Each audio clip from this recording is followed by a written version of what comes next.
Good evening everybody all dear student. चलिए, police की परीक्षा को मद्देनजर रखते हुए मैं आप लोगों के बीच में 5 क्वेश्चन की सीरीज लेके आया हूं। देखिएगा, पहला क्वेश्चन है,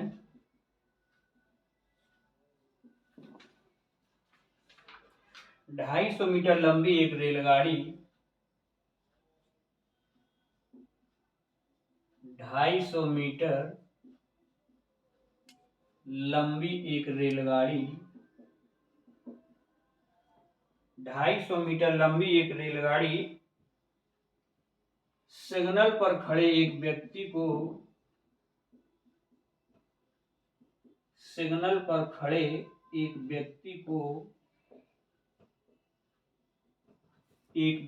को 15 सेकंड में पार कर जाती है।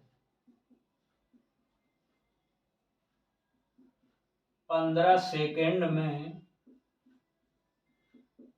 पार कर जाती है।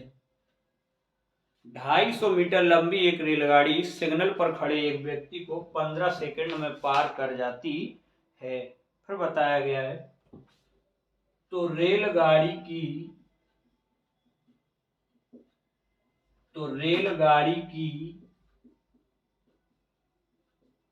चाल ज्ञात करें। पहले ऑप्शन में दिया है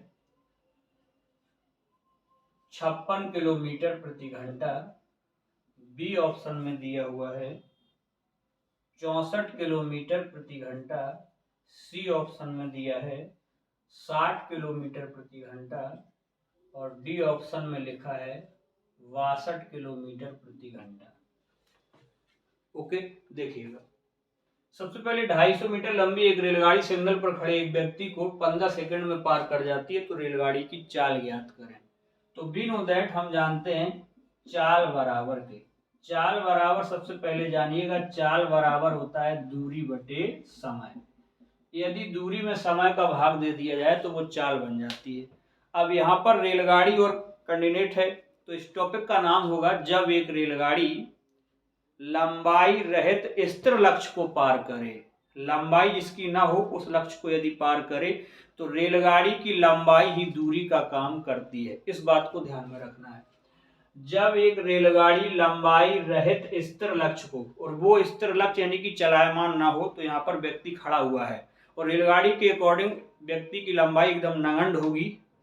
तो जब एक रेलगाड़ी ऐसे कंडिनेटों को पार करे, किसी पुल को पार करे, किसी खंबे को पार करे, किसी सिग्नल के खंबे को पार करे या किसी प्लेटफॉर्म पर खड़े हुए व्यक्ति को पार करे, तो रेलगाड़ी की लंबाई ही दूरी का काम करती है। इस बात को याद रखना, रेलगाड़ी की लंबाई ही दूरी का काम करती है, दूरी का काम करती है। कुछ विद्यार्थी कह सकते हैं कि इसमें तो अब लंबाई दी ही नहीं, दूरी दी ही नहीं गई, तो रेलगाड़ी की लंबाई तो दी गई, तो रेलगाड़ी की लंबाई ही दूरी का काम करेगी। तो ये 250 मीटर लंबी रेलगाड़ी दूरी हो गई, 15 सेकंड में पार कर जाती है, ये समय हो गया। अब देखेंगे ये मीटर प्रति सेकंड है, मीटर प्रति सेकंड को किलोमीटर प्रति घंटा में लाने के लिए 18/5 से गुणा किया जाता है, 18/5 से गुणा किया जाता है। तो यहाँ पर 18/5 का गुणा करा दीजिएगा, काटा पैड़ी करेंगे तो ये हो जाएगा 5 × 15 उत्तर 18, 5 25, 25 दशारम 250, 10 छक्का 60। तो करेक्ट आंसर हो जाएगा 60 किलोमीटर प्रति घंटा आंसर। ये रेलगाड़ी की चाल हो गई, जो आपका ऑप्शन होगा सी। ओके, चलिएगा दूसरे क्वेश्चन की तरफ चलते हैं।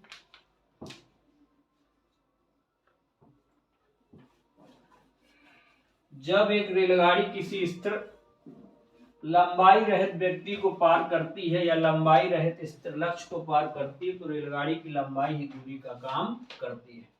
क्वेश्चन नंबर दूसरा है, देखिएगा कहां से लिखा हुआ है, दो संख्याओं का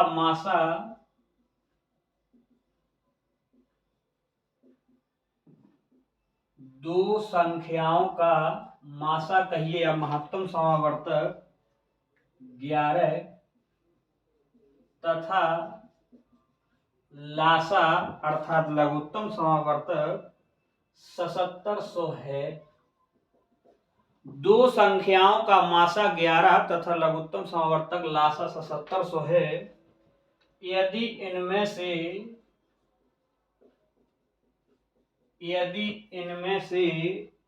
एक संख्या यदि इनमें से एक संख्या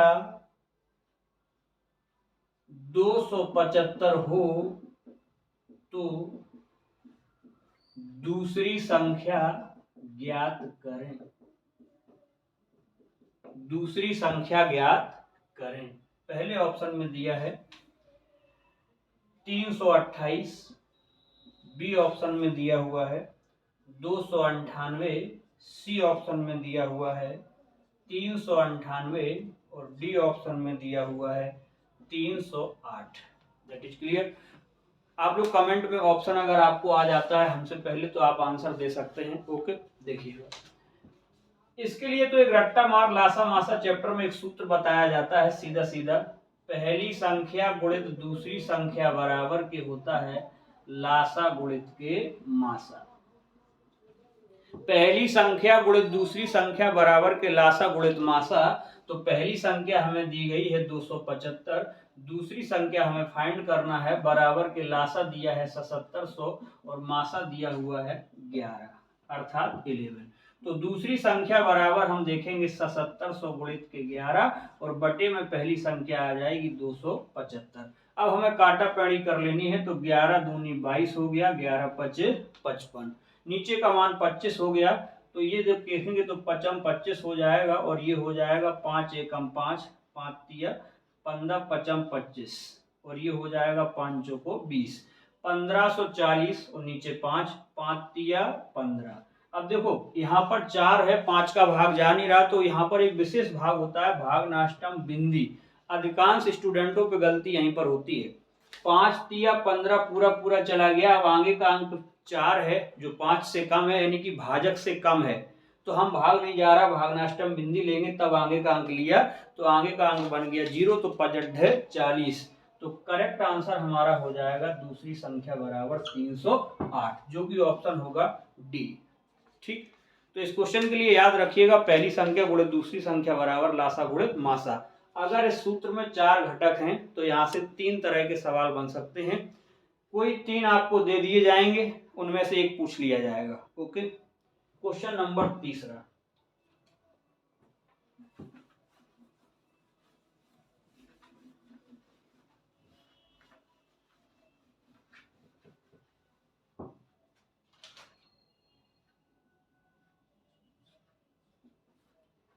तीसरा क्वेश्चन कहा जा रहा है यदि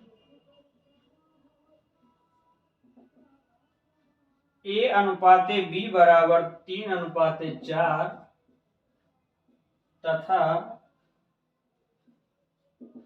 B अनुपाते C बराबर 4:5 हो तो A अनुपाते C का मान क्या होगा। A अनुपाते C का मान क्या होगा। पहले ऑप्शन में दिया जा रहा है 5:3, बी ऑप्शन में दिया जा रहा है 2:3, सी ऑप्शन में दिया जा रहा है 3:5 और डी ऑप्शन में दिया जा रहा है 3:2। तो देखिएगा अगर इस तरह का सवाल कभी भी आए, टॉपिक आपको पता ही है अनुपात समानुपात से टॉपिक है, तो ऐसे सवालों को हल करने के लिए आप फटाफट अनुपात को कभी हमें जरूरत पड़े तो हम बटे में लिख सकते हैं और बटे को कभी जरूरत पड़े तो हम अनुपात में लिख सकते हैं। तो यहाँ पर हम देखेंगे A/B बराबर लिख सकते हैं 3/4 और यहाँ पर लिख सकते हैं B/C बराबर के 4/5 और हमें ज्ञात करना है A अनुपात C बराबर क्वेश्चन मार्क। तो देखिएगा आपको क्या करना है, A/B गुणित के B/C और बराबर के इसी तरह से 3/4 और गुणित के 4/5। तो देखो B से B कैंसिल तभी तो A/C बचा और इधर 4 से 4 कैंसिल तभी तो 3/5 बचा और बटे को कभी जरूरत पड़े तो अनुपात, और अब अनुपात को कभी जरूरत पड़े तो हम बटे में लिख सकते हैं। इसीलिए ए अनुपात सी बराबर 3:5 हमारा आंसर हो जाएगा, जो करेक्ट आंसर होगा सी। ओके, चलिए नेक्स्ट क्वेश्चन की ओर चलते हैं, चौथे सवाल पे।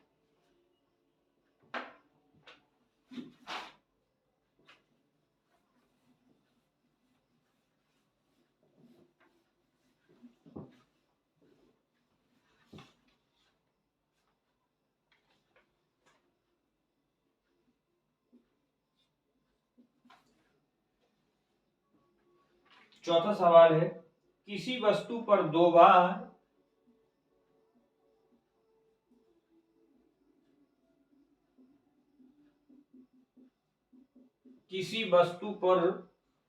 बार क्रमशः 40% तथा 20% की छूट दी जाती है। छूट दी जाती है का मतलब है बट्टा दिया जाता है। किसी वस्तु पर दो बार क्रमशः 40% तथा 20% की छूट दी जाती है, यानी कि इस क्वेश्चन में दो बट्टे दिए गए हैं। अब पूछा जा रहा है, यदि एक बार में ही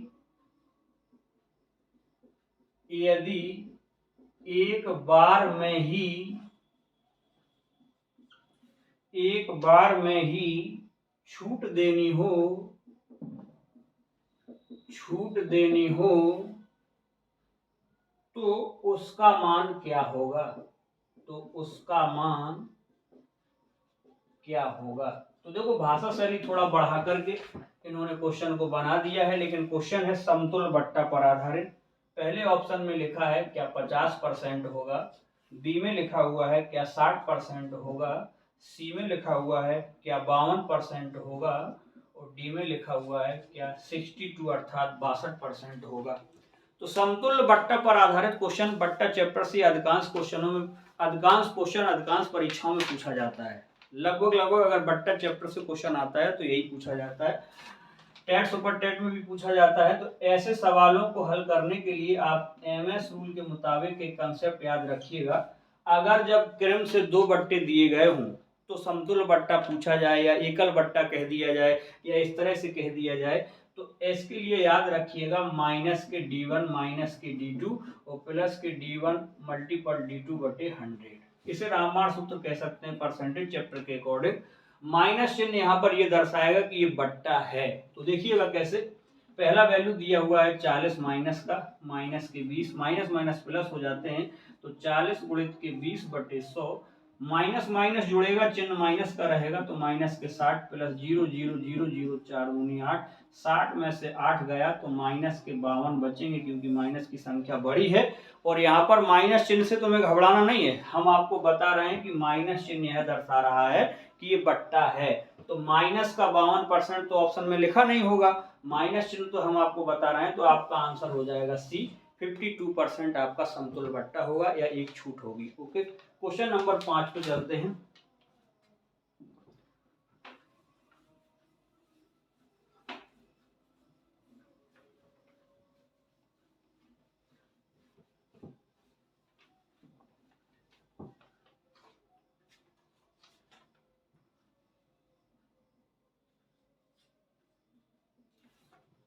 पांचवा सवाल कह रहा है, ए और बी एक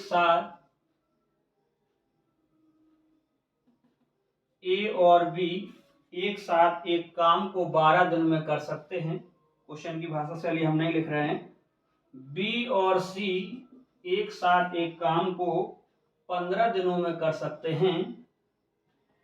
ए और सी या सी और ए उसी काम को 20 दिनों में कर सकते हैं।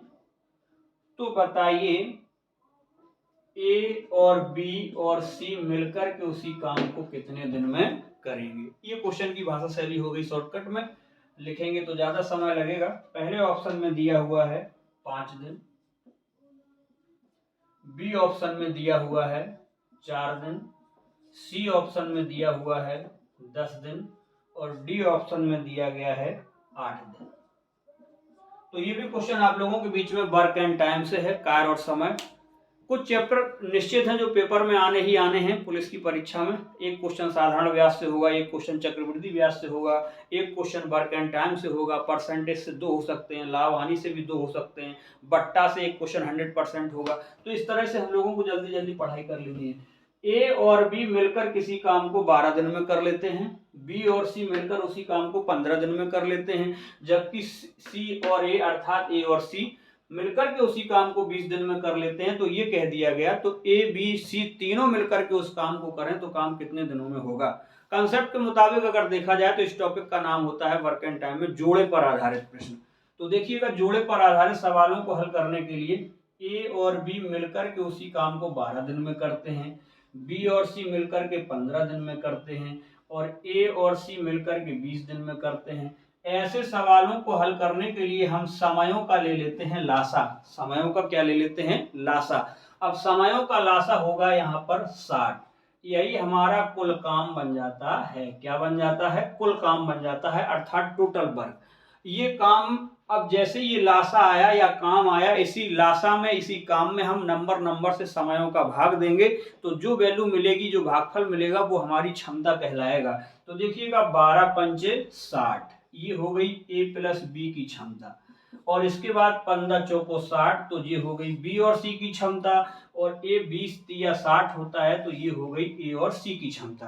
कहने का मतलब है कि हमारे पास 60 रोटियां हैं। कितनी रोटियां हैं? 60 रोटियों को खाने के लिए अगर ए और बी लगा दिए जाएं तो समय 12 दिन लगता है, लेकिन ए और बी मिलकर के 5 रोटी खाते हैं, बी और सी को 15 दिन लगते हैं, लेकिन ये मिलकर के 4 रोटी खाते हैं, ए और सी मिलकर के 20 दिन लेते हैं, लेकिन ये पर डे 3 रोटी खाते हैं। इनकी क्षमताएं निकल आई।